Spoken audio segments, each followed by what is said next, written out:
Hello, everybody. Welcome to a 1-hour special Memorial Day 2019. All today on our Community Access.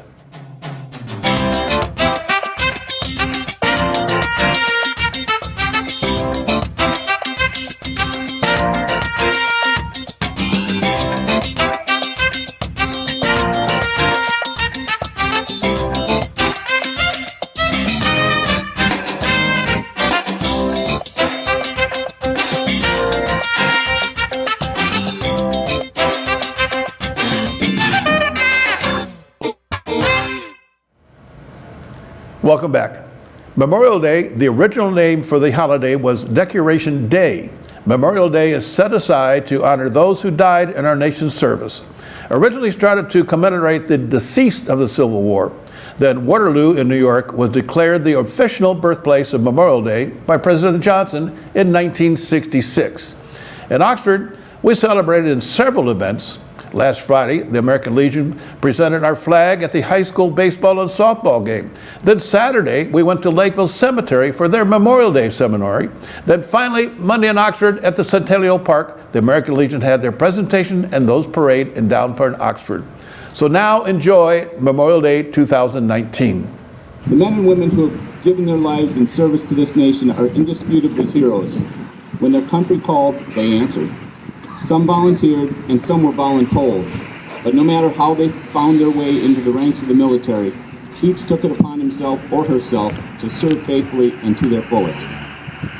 This is commendable in a nation where so few among our citizens have donned the uniform and accepted the inherent risks, and this alone makes them heroes worthy of remembrance.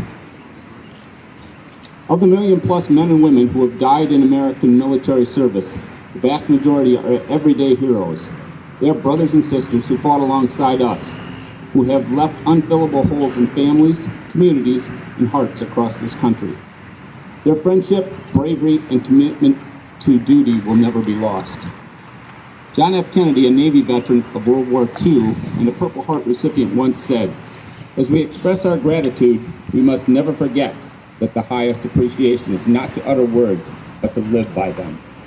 Captain Jarrett White enlisted in 2002. He served as a flying crew chief for 10 years on the KC-135.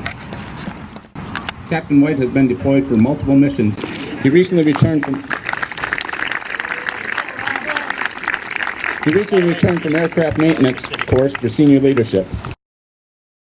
Ladies and gentlemen, at this time we ask that you stand and gentlemen remove your caps as we pay honor to America as the American Legion Hall Post 108 Honor Guard presents the colors. All right, forward, march.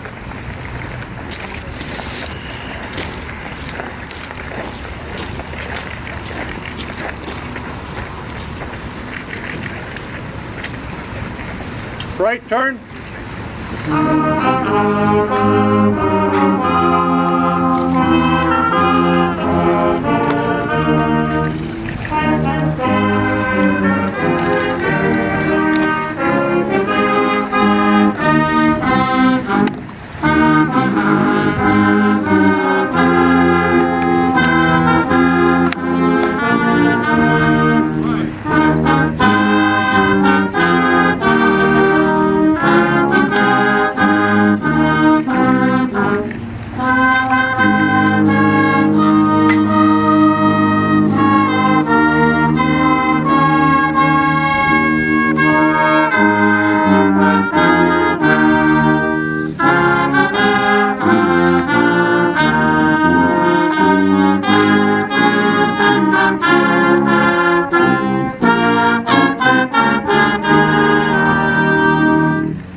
Color guard, right shoulder arms, right face, forward, march.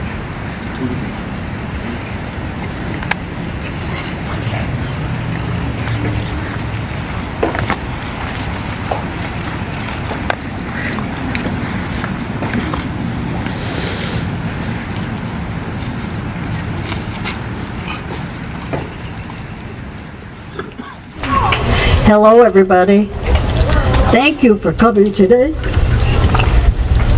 Now I'd ask everybody to please be quiet while we have the military march in.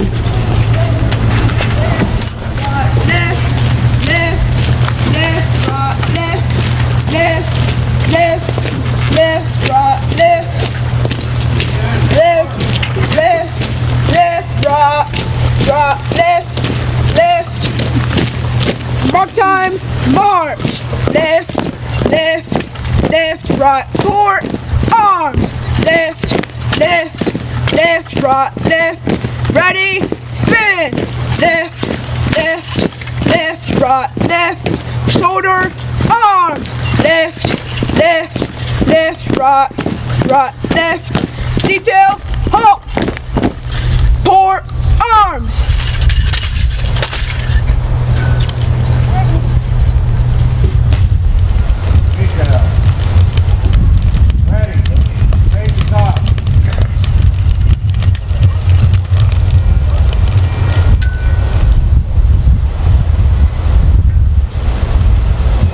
Fire. Fire. Fire. Present. Arm. Reset, arms.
So let's have a real rousing song for him.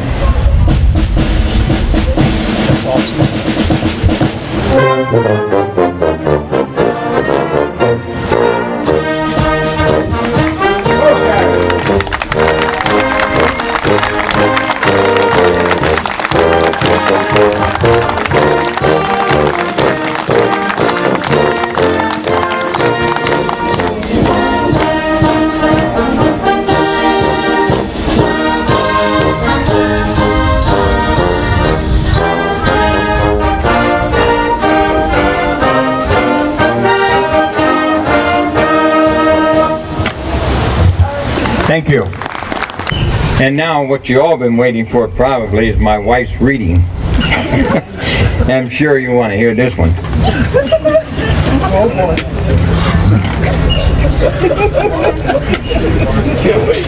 I've read this before.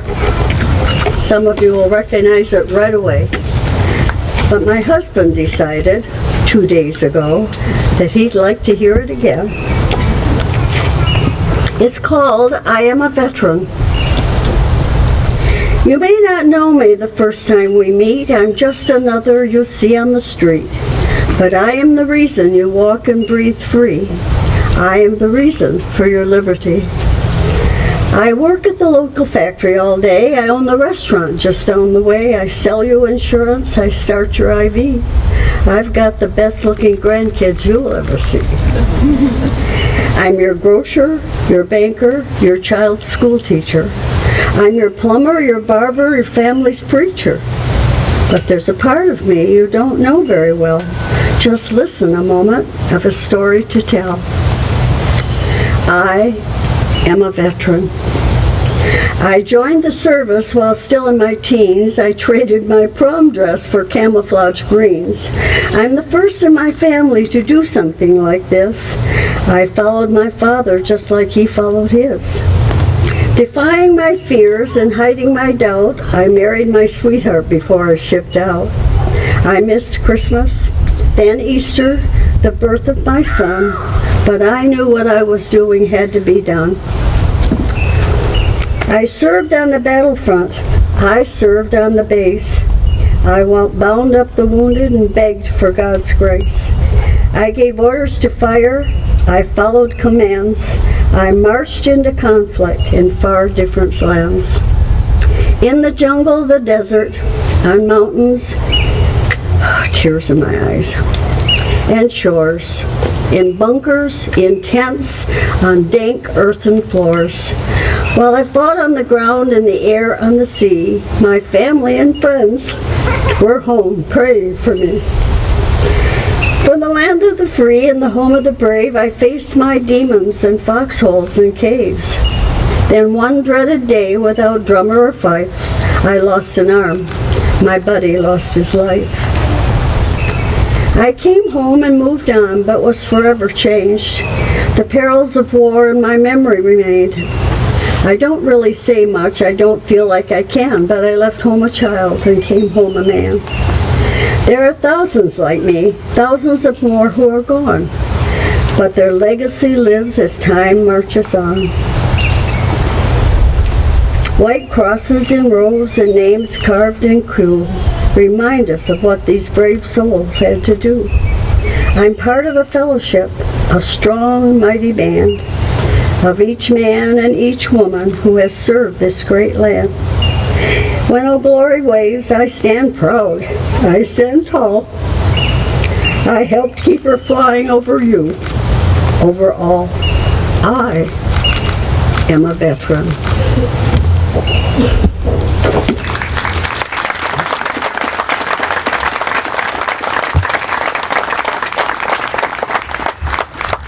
We have some very special guests today to speak to you.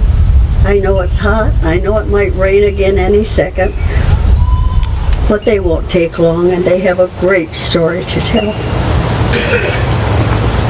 Jean? At this point, we'll have Justin Quisenberry, please. Well, I'm not quite sure how I'm supposed to follow that.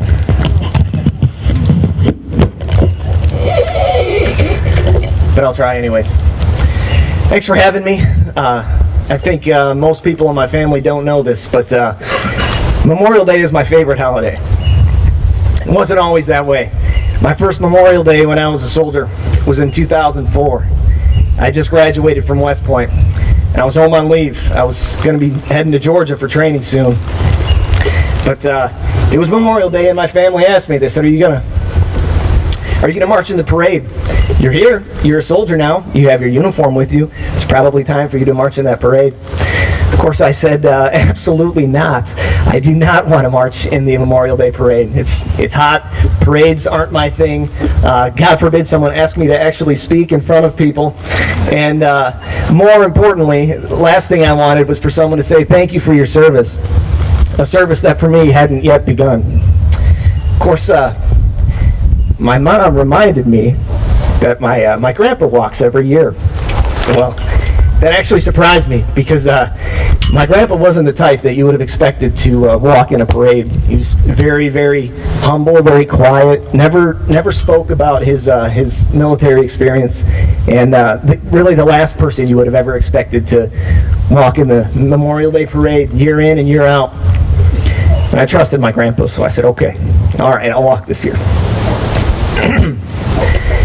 And as it turns out, I was right. It was as awkward as I expected it would be. People said, thank you for your service, and I said, okay, you're welcome, I guess, but what that year began was a decade-plus tradition of my grandpa and I walking in the Ortonville Memorial Day Parade.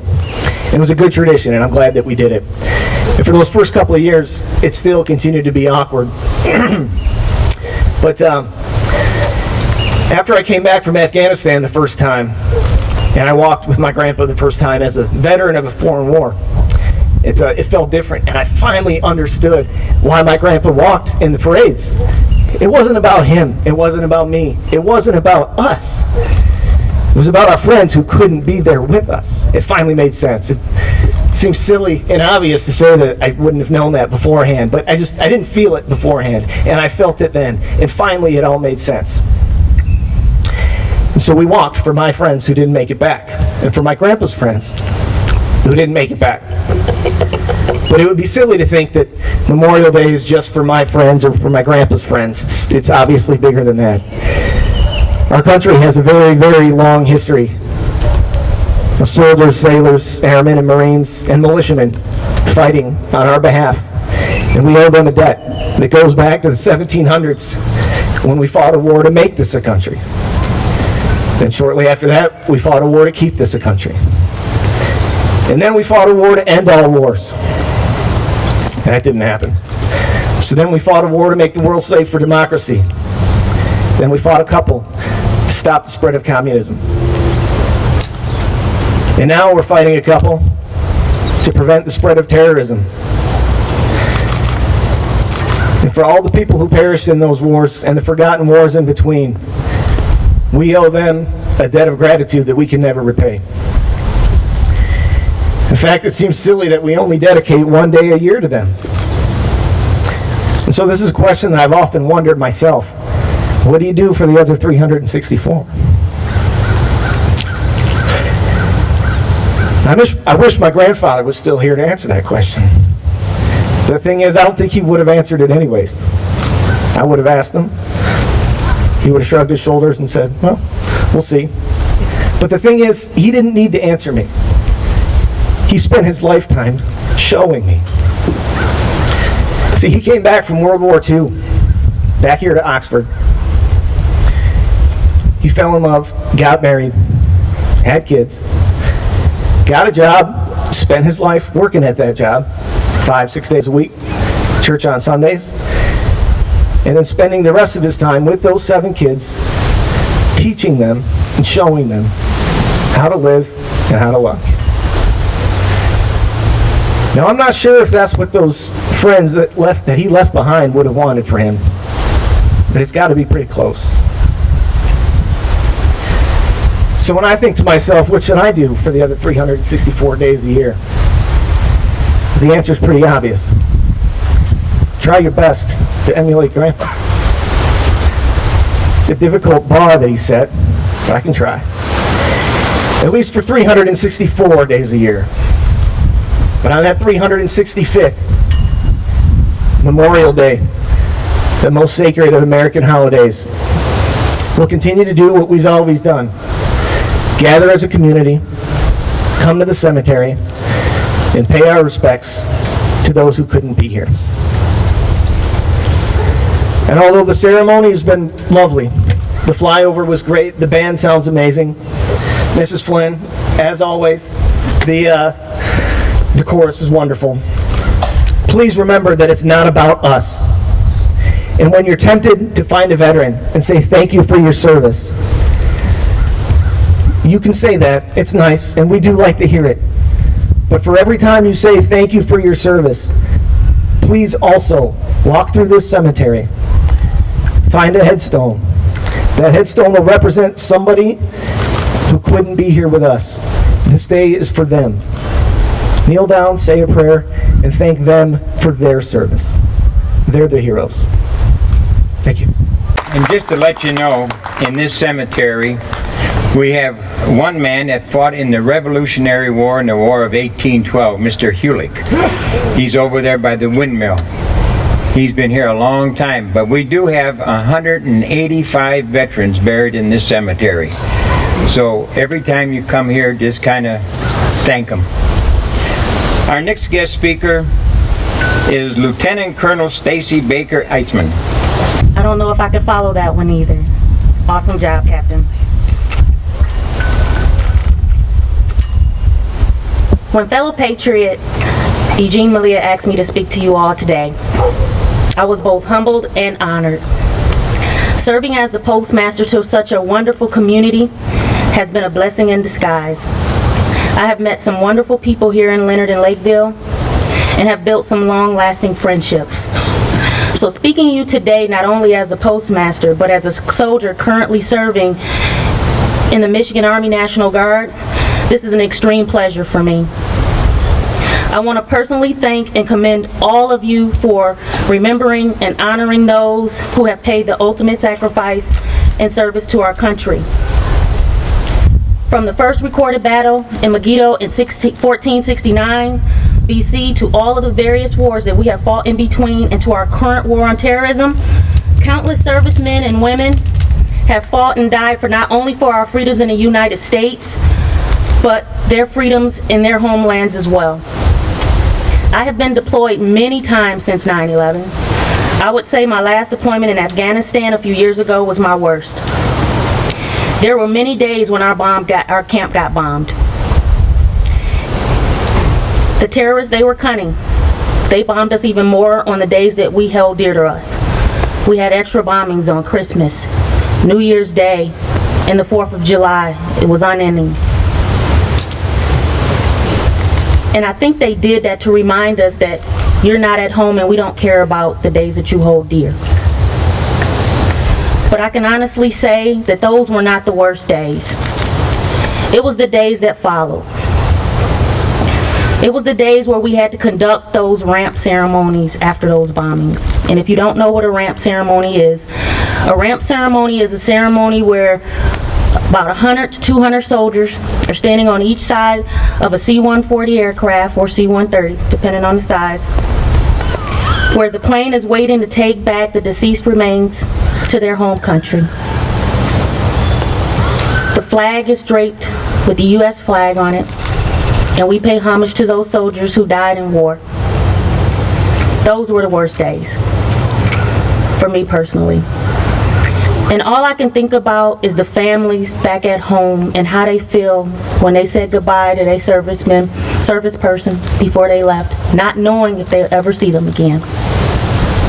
It's heartbreaking enough when you have a family of your own and you pray that they would not have to endure the things that you went through. And with all the bombings that we had to endure, you never know. As servicemen and women, we all want to come home in the same condition in what we left. But unfortunately, that's not the case. But there are many of us that do make it back. And we're not quite the same. We suffer from depression, anxiety, PTSD, and other ailments. Unfortunately, some are unable to adjust and they commit suicide, while others are simply trying to adjust to life, which results in homelessness, hospitalizations, and divorce. This has an impact on our families even after our service done. So let's memorialize those families who are dealing with servicemen who actually did come back from war, who committed suicide. A lot of those soldiers are forgotten. They paid the ultimate sacrifice, maybe not in a war zone, but they were still in a war zone in their minds.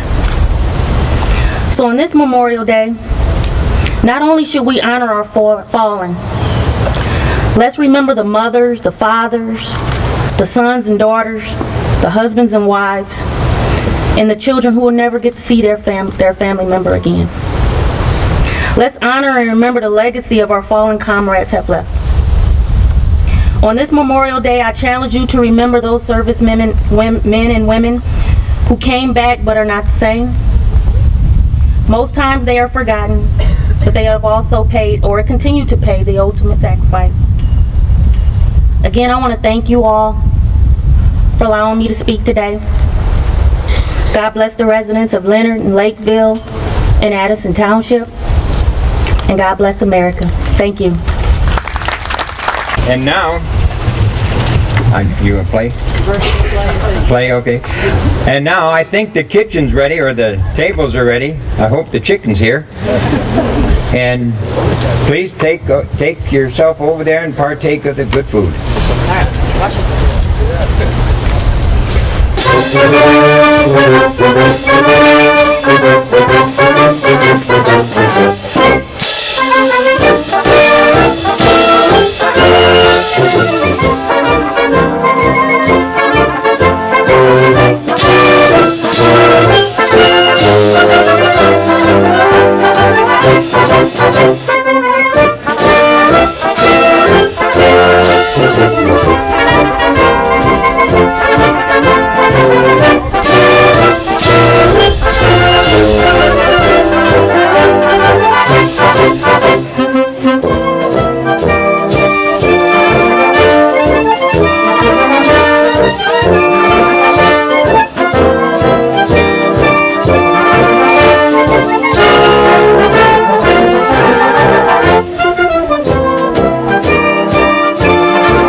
For many years, the American Legion has taken the lead in organizing these Memorial Day services, but this would not be possible without the contributions from our community. Thank you to all that contributed, including the following. The American Legion family consists of the Ladies American Legion, Junior Auxiliary, Legion Riders, and Sons of the American Legion, all of us from Post 108 here in Oxford. Veterans of Foreign Wars in the VFW Ladies Auxiliary,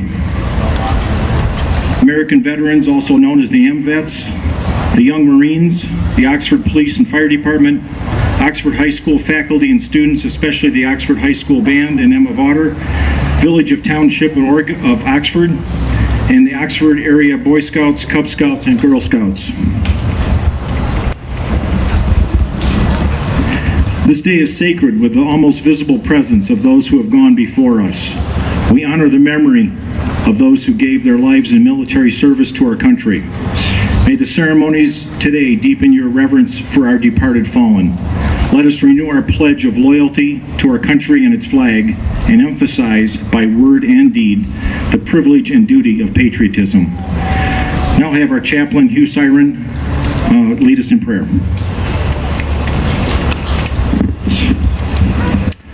I would appreciate it if you folks would uncover for the prayer out of respect for our Legion, for our country, and for our families. Let us pray. Almighty God, giver of all victories, we thank Thee for the opportunities which abide in our land, for Thy guidance in the hour of peril, and Thy tender love in times of need. Help us to remember with reverence the valor and devotion of our departed comrades, not only those whose bodies consecrate our country's soil, but also those who sleep behind in the seas, and those others who are resting places will not be known until the last day, when the deep will have given up its dead. Oh God, teach us to honor them by cherishing the ideas for which they fought. Keep us steadfast in the cause of human rights and liberties, of law and order, and true Americanism. Give us the power to see and the will to do the right. Grant that the American Legion may preserve the high ideal for which our comrades died. May they mercifully Thy merciful blessing rest upon those who they left behind. Keep us forever firm in righteousness, humble of heart, and unselfish in purpose. Amen.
This year's guest speaker is Representative for the 8th District of Michigan, Alyssa Slotkin.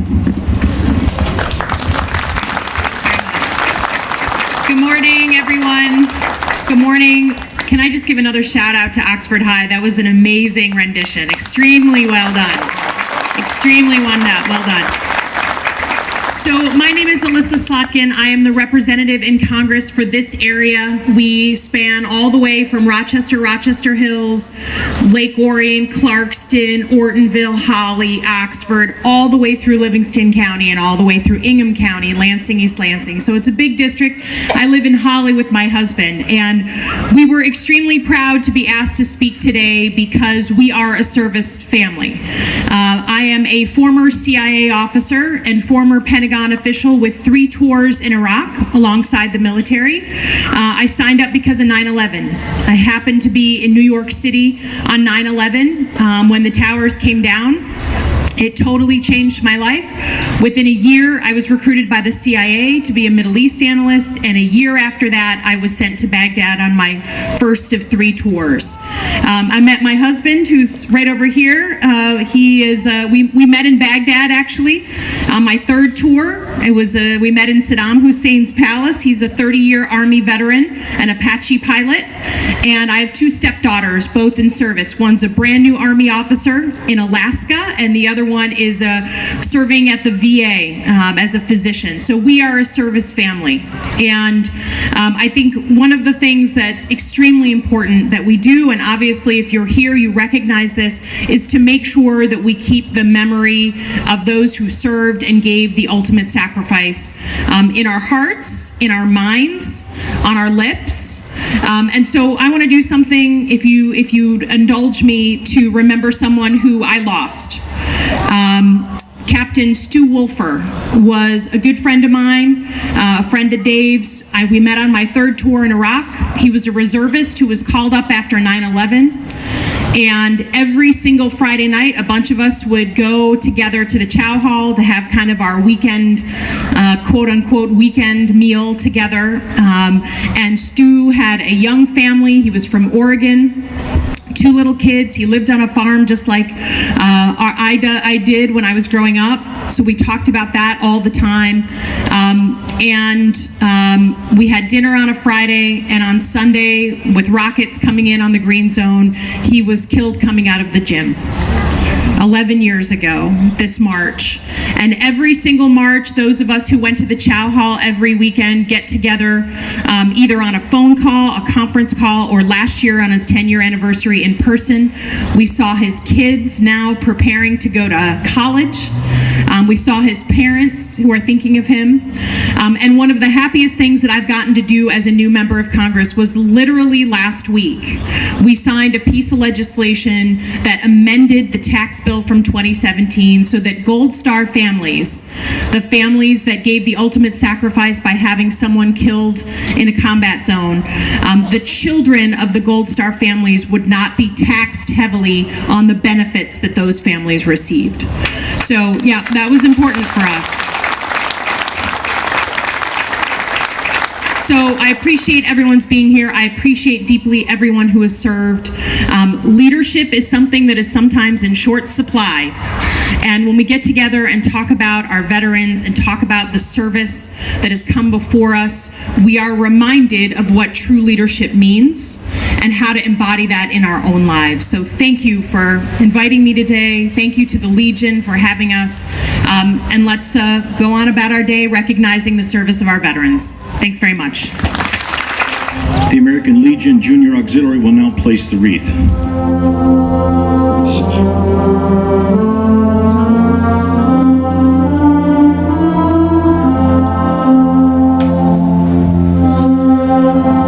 I'm not an authority on what you may or may not think of veterans, nor am I here to suggest how you should feel about them. That's your choice. But what I can tell you with absolute certainty is that veterans do not believe they are heroes. The true heroes in our nation, the heroes of all veterans, are the military personnel who gave their lives in the defense of our country to establish and preserve our freedoms. That is why we're here today, to honor those that made the ultimate sacrifice. Let us go forth into the world in which and dedicated to your service, O Lord. Let us hold fast that which is good, render to no man evil for evil. Strengthen the faint-hearted, support the weak, help the needy and the afflicted, honor all men, Let us love and serve the Lord, rejoicing in the power of His Spirit, and may God's blessing be upon us and remain with us always. Amen.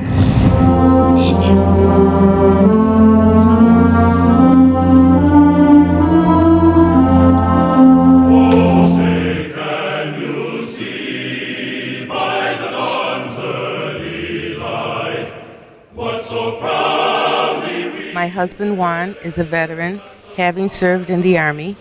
He was drafted at the age of 19. He was in the Vietnam War at 20 years old. He fought as a tanker in the field for nearly a year.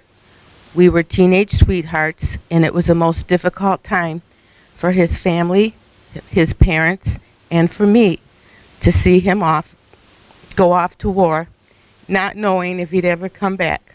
It was a time of worry and fear. We had plans to marry and always spoke of our future together, having a family. Daily prayers, keeping my faith in God, writing him tons of letters, exchanging recorded tapes to each other, keeping his picture in my possession, and I was so fortunate having his parents and his siblings' love to keep the hope. It gave me the strength and belief that he would return home safely. I am truly thankful and proud to be here 50 years later to the man I dreamt of marrying since I was a teen. And I've been married to Juan for 48 years this June. Hi, Bill. I bet you can recognize this background. I'm in one of my favorite places in Oxford, Post 108, and I am with a long-time volunteer, Adele Vasquez, right? I want to say that right. I don't want to mess it up. Adele is a volunteer here at Post 108, and you told a beautiful story about your husband, and your husband's not the only person that's been in the service. You have a long history in your family, correct? Yes, my dad, he was in the Philippines during World War II. And he doesn't talk much about that, I know. I know a lot of World War II vets don't. Yeah, he didn't, but he was a strong and very loving man, and he was a really good father, so we were very proud of him. There's something about World War II that made tough guys out of our dads, right? Yeah, they're a tough breed. Yeah, they sure are. And so fast forward to your high school years, you met your husband in school, correct? Mm-hmm. I should say, Bill, we did a My Life on Adele's husband, that's Juan, and if you missed it, you're going to have to look at it because it was a great show. But so you guys were high school sweethearts. Yes, we were. I met him when I was almost 16, and then we became boyfriend girlfriend at 16. And then at the age of 17, that's when he went into Vietnam, into the service into Vietnam. He was a year and then the last year he was in Nam. So it was a struggle, and I graduated while he was in Vietnam. Never went to prom, and I have a wonderful story about prom because I never went to prom, and he encouraged me to go, and he said his brother would take me. I said, no, I could never, it would never mean anything to me because he wasn't there. But years later, we have a daughter and a son, and when my daughter graduated and she went to prom, they asked us to go as chaperones. And my son also went. He's 2 years younger than her because he was dating a girl her age. So we all went to prom together, and it was just very touching, and my kids were so proud of that. And that was a very special time to remember. Who would have thought? Who would have thought that we were going to go to my daughter's prom? Right. So when you were in high school and he's 17, he was drafted, correct? He was 19 when he was drafted. Okay. And then he was 21 when he came out. So little did you ever think that you were going to be able to, 50-some years later, 48 years later, Right. be able to go to your prom with your husband. Right. It didn't mean anything to me at the time, being a teenager. I just wanted to get through and have the time go quickly so I could look forward to our future. And you know, a lot of people don't survive that separation, that fear, that anxiety, and Vietnam had to have changed a lot of soldiers' psyche while they were there. So I think it's a huge feat that you two married and stayed married. Yes, it's kind of funny because we got engaged while he was in Vietnam, and so I started planning the wedding while he was over there. I'd have meetings with his parents and his family, or whoever was going to stand up in the wedding, and I would just write them, our wedding's going to be on this date, and I'm excited and looking forward to seeing you there. What a great way to carry you through and have a positive attitude, positive thought throughout that whole ordeal that you went through as well. It wasn't just him, although I'm not diminishing the fact that he went to Vietnam and protected us, and he's a soldier and he's a veteran. So how did you remain involved in the veterans society here then?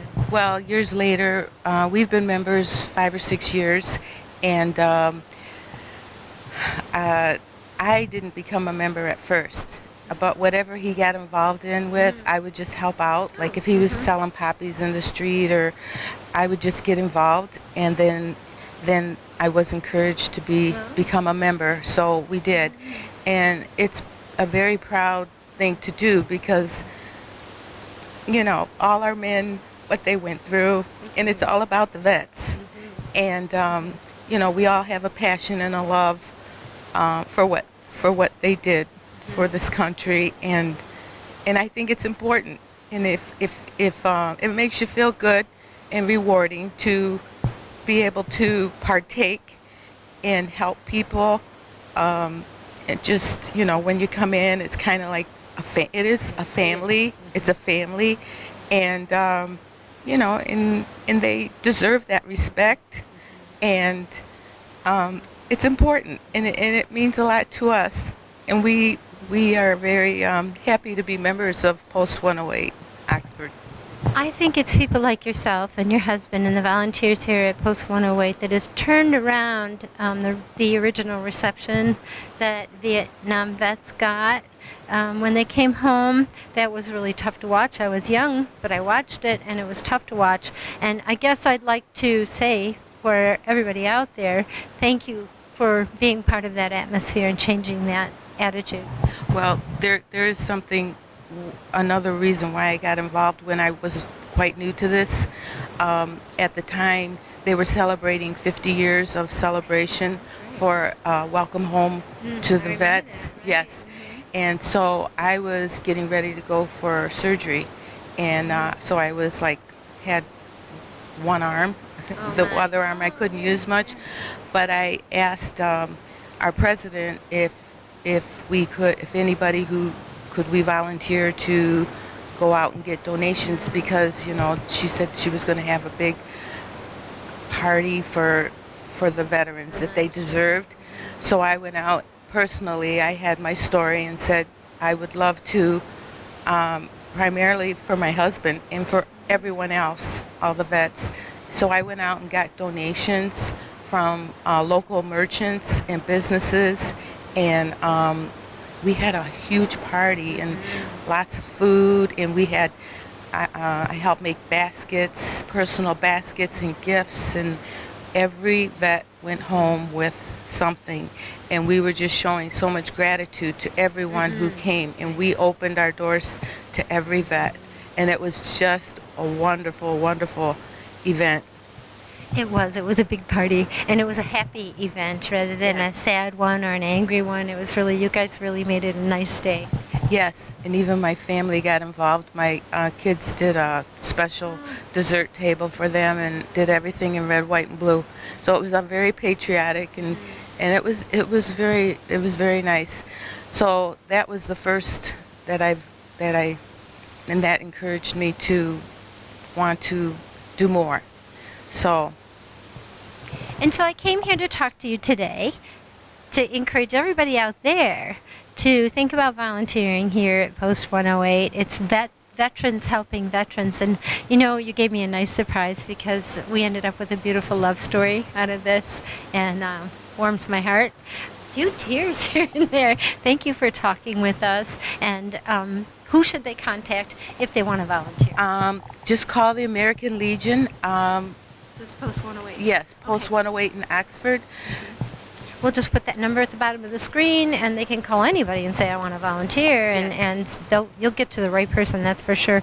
And if nothing else, come down and see this beautiful museum that we have down here and shake everybody's hand. Yes, we have like a full schedule of things going on, fun things for the families and the vets, and I have a list of everything. I mean, there's parades they participate in, and luncheons and family luncheons and the Easter parties for the members and the kids, and it's like Christmas all over again, and the Christmas parties with Santa Claus, Mrs. Santa Claus. We have a great magician at the Easter party. We do St. Pat's dinner. I mean, it goes on, and aside from the fact of the services we do for vets in our community to help out with their families, and there's applications for Oxford students who are seniors to apply for scholarship, and there's also help. We have an officer who can direct people in need, whether they're a veteran or a spouse or a widow, a family member. They direct it to the VA who can assist them and help them. But there's so much assistance out here, and there's everybody's willing to help. We have a great fish fry on Fridays, and Rory is our great cook, and the fish fries are a lot of fun. We do raffles, and we also do we have this wonderful cake dessert table where everything's $1 donation minimum, and we have great bakers. We have one lady, can I mention her name? Yes, you sure can. Linda Parker. She comes every single week, and she bakes her famous pistachio cake and cheesecakes and other things. She comes every single week. It's Jim's wife. Yes, and no, his sister. Oh, his sister. And as she's cutting these desserts to put on the table, people are just scooping them up. She can't cut them fast enough. We have a lady who's a member. She's originally from Oxford. She comes all the way from Commerce, where she resides now, and she brings her specialty cakes. And then we have this elderly lady, I believe she's in her 90s, and she has a thistle nuts. She makes pies out of thistle nuts or pecans if she doesn't have those, and people go nuts over hers. So I mean, it's good, and all the participation that we get from the ladies all night long. We never know who's going to come in and bring whatever, and that's a great thing. It's just we always get a lot of participation, and it's just nice. It's really, really nice. Well, like you said, it's like a big family. Yeah, I come in every now and again for the Friday night fish, and I never fail to see tons of people in here that I know, and it's like that, the cheers when somebody walks in the door and they all say, Norm. It's just like that here. So Right. I encourage everybody to come down here Friday night fish, or if you want to volunteer, they can contact anybody, right? And yes, and we also have Rory, who's our cook. He has on Wednesday nights all-you-can-eat buffet, and that's open to the public. And Tuesdays nights at 7 p.m. we have open to the public euchre, and that's a $5 to play. And Thursday afternoons, I believe it's senior euchre. So we have functions going on, and some fun things to do, but it's nice to participate, and whether you go or whether you don't. Sometimes you can, sometimes you can't, but we're always here. So it's no pressure for members, because you just participate and give and volunteer and do whatever you feel. But we sure need the help, and we welcome everyone and anyone to come and check us out. And as she said, and Jim Parker's is the one who does this beautiful display. He puts a lot of hard work displaying all this memorabilia on the military era, and I applaud him for all of this, because it's wonderful. And so you can come out on Friday night and enjoy those desserts and join a raffle, and it's fun. It's fun. That's the cornerstone of our community, of our veterans community in Oxford. One of the most active posts that I know of. We're at the corner of Drainer and M24. Come on down, check it out, and I'm going to send it back to you, Bill.